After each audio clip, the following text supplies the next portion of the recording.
Tuli 1.5 million people abalina akawuka ka siriimu Uganda. Kati bw'okompayalinga ne miliyoni 5 ez'abantu abali mu Uganda olaba nti Mukama ate atubedde naye mu butono obwo mwe muva ate problem nti mu bantu abo abalina akawuka ka siriimu abakazi basinga abasajja obungi. Munafu mulungi tukwebaza kubanga mu kaseera kano otuwadde amatuugo ate n'otuwa n'amaaso kugamba otwegeka okulengera butereevu ya programu ensonga wano ku DSTV tutambuza programu ku lw'obulungi bw'okuzimba eggwanga ne society n'abantu baffe na gye bali. Amannya Muliga Serubiri Paul Godfrey bwe ntyo nteredde bubya obwombo bwewunzise nno era nze buteesagga obusuka ne buwonyuka mukadde waffe yateredde dda wano gubale ku Kanoni Reverend byonna bitibwa byo Mukama yebale kukuuma oli otya Mukama kyankuumye ekisa abantu bwe banga baagala okumanya ekisa kya Mukama kifaanana kitya batunule ku nze oli kisa kyennyini ekisa kyennyini siriimu abamu bamulabanga ekintu ekyali ng'ekinnyalwa nti oli bwa nti alina siriimu buli omu ng'amudduka naye gwe maama oba kisa ekira kyogambye bitambula bitya obuweereza bugenda butya okulwanyisa obulwadde bwa siriimu n'okutambuza enjiri ya siriimu mu bannaddiini mu bantu mu bavubuka ne mu nsi ne mu ggwanga lyonna. Ekintu Mukama tukoze bulungi siriimu tumulwanyisa ate ekirungi kya siriimu kasita omulwanyisa singa ekisenge kino ebisenge byolaba ebyennyumba ebitasenguka naye eyo siriimu kasita omuteekamu amaanyi w'okoze w'osindisa olabawo nti ate avudde waawo so olaba nti effort national effort global effort local community effort municipal effort kakati nga nze ndi mu municipality oba olaba nti abantu abalina akawuka bakendedde ne general population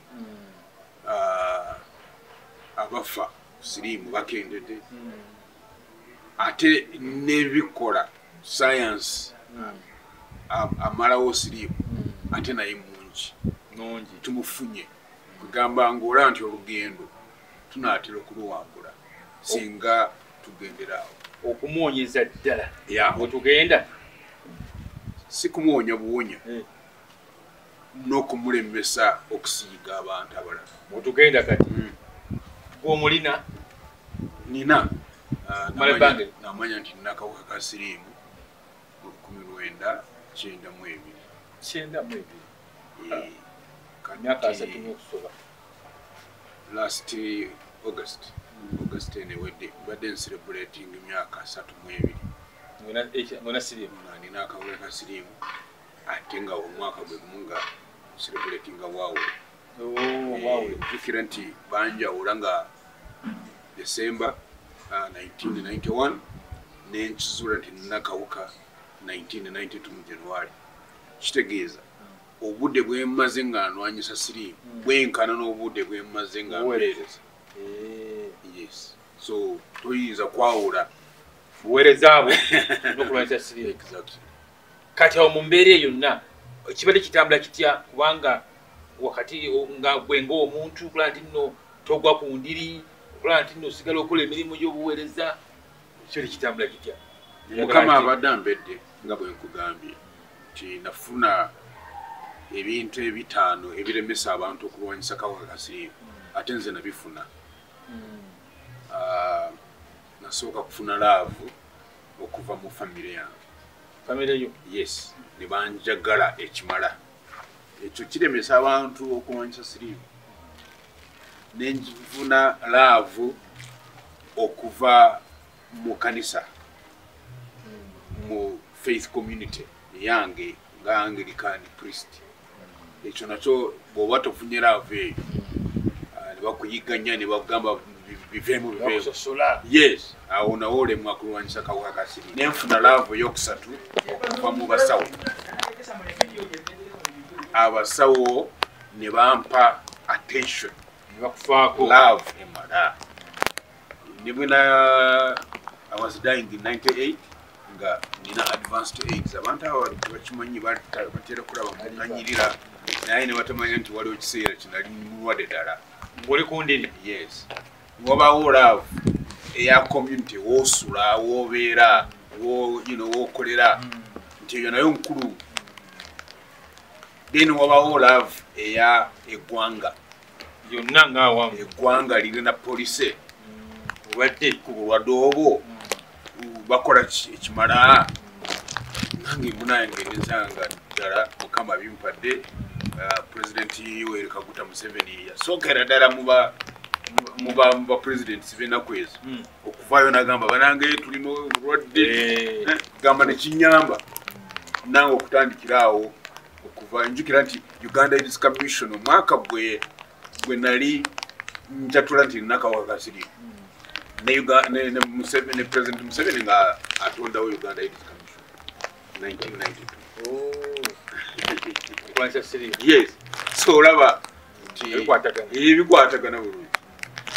When I was dying of AIDS, 98, that's when Kaguta was opening Miles May. Edwaliro erya specializing mu HIV. Kati we bagamba nti ekisa kiringa nze kiri kunze muba mutegeera kyentegeeza nti ezo 5 conditions plus international community naye ate yenyigiramu negamba ate tujja kulekerera Uganda nayo nejja. Jukira nti Uganda was the first country in Africa south of the Sahara to begin testing services 91. Twalina nga sirime tujoga mu musaayi blood transfusion nga abantu bangi bakwatibwa mu musaayi okusiigagala mu musaayi. Yes, abebweru ne batukwatirako ne tu purifying the system yaffe. Now we have the second best after Egypt. Tewali mulala twekana tukyasiiga nnyo abantu abakwatibwa kuva mu musaayi almost zero. Kakati nga tuvudde awo obulwadde buno bw'obulaba kati ng'egye butambulamu kati olwaleero ki olaba kati tuwe ku state of HIV current? So status tuli mu 2024 manyi tuula ku bukiiko obusatu bwa Uganda AIDS Commission. Waliwo akakiiko ketuyita HIV prevention technical working group tuulako. Waliwo akakiiko ka stigma and discrimination kusosola kulwanyisa okusosola batuulako. Waliwo akakiiko ka social support and social protection awo nawo ntuulako. Waliwo obukiiko nga bubiri bwekituulako system strengthening ne monitoring and evaluation naye obulala tuulako. Tuli 1.5 million people abalina akawakasi Uganda. Kati bw'okomparinga ne miliyoni 5 ez'abantu abali mu Uganda olaba nti mukama ate atubedde.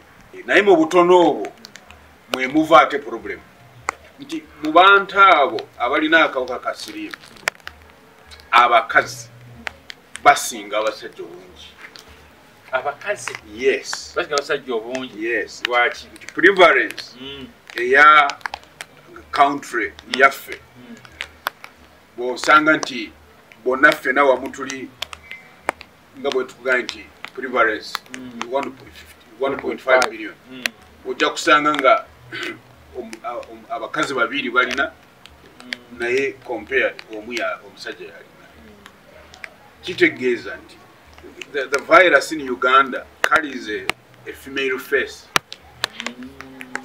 The adolescent girls, young women, bajoogebwa kawuka ka siriimu okusinga ki abasajja. Yawo nawo waliwo ensonga okiva nga ffe ab'amadiini kyetwandigambye kino kintu kivaawa tukirwanyisa tutya. Ekyo nakyo njagala abantu bakimanya. Number 3, twagenda nteekako goals ebiruubirirwa nti by 2025 tubeeko nga tuli 95 of people who are positive babe nga bamanyi kiki kye bali. 95 of those who are positive babe nga bali ku ddagala. then 95 abo abali ku ddagala babenga already bali undetectable amaanyi g'akawuka gakendedde tebasiiga wakanafuyiza. Yes. Bwenkuteekera mu numbers nenkujja mu figure nenkujja mu percentage nteeka mu namba ezabuli namba za bulijjo tulinga abaga nti emitwalo 20 egy'abantu abalina akawuka ka siriimu 1.5 emitwalo 20 tetunaba kubateeka tetunaba kubafuna. We've not found them and tested them. We call them lost to care. They are lost. Tubamanyi nti bali positive. Naye they have not yes, there is no treatment center that has them.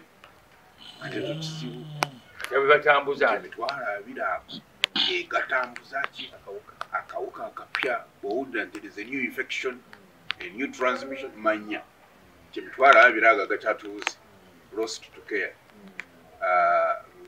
Bavako ki obulwadde obutambuza.